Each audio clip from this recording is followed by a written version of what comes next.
Queridos hermanos, iniciamos el día de hoy siempre alimentados y fortalecidos con la palabra del Señor. Hoy leemos, como siempre, de los Hechos de los Apóstoles en este tiempo pascual.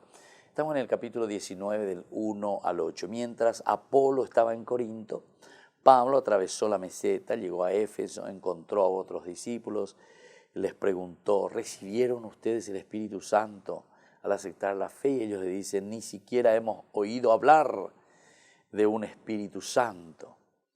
Entonces, ¿qué bautismo ustedes recibieron? El bautismo de Juan. Pablo les dijo: Juan bautizó con un bautismo de conversión, diciendo al pueblo que creyese en el que iba a venir después de él, es decir, en Jesús.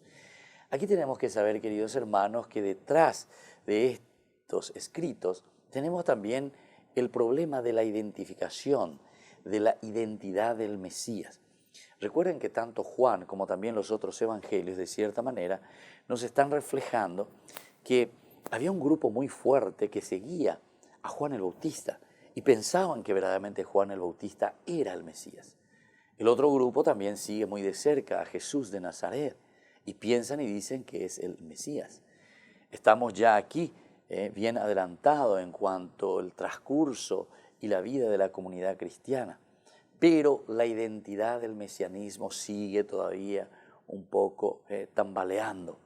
Es por eso que tanto los evangelios como aquí en Hechos de los Apóstoles nosotros encontramos cómo se está ratificando y está diciéndonos: el verdadero Mesías es Jesús de Nazaret. El Mesías que Dios ha enviado es Jesús de Nazaret.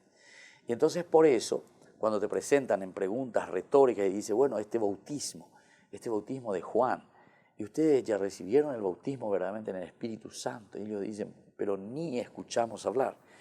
Es como decir lo que nosotros hoy hemos recibido a través de Jesús de Nazaret, que es el Mesías, verdaderamente es el que completa y el que cumple con las promesas del Antiguo Testamento. Y por eso se le presenta después a Juan el Bautista como el precursor, es decir, el que anuncia, el que prepara el camino para el Señor. Después Pablo les impuso las manos. Cuando Pablo, después de imponerle las manos, vino sobre ellos el Espíritu Santo, se pusieron a hablar en lenguas extrañas y a profetizar. Todos estos elementos de hablar en lengua, profetizar, nos hacen entender que verdaderamente con la fuerza y el bautismo del Espíritu de Cristo es que nosotros comenzamos a entender, a proyectar nuestra vida. Así es que, queridos cristianos, queridos hermanos, nos ponemos en manos del Señor. Profesamos la fe en el único y verdadero Mesías que es Jesús.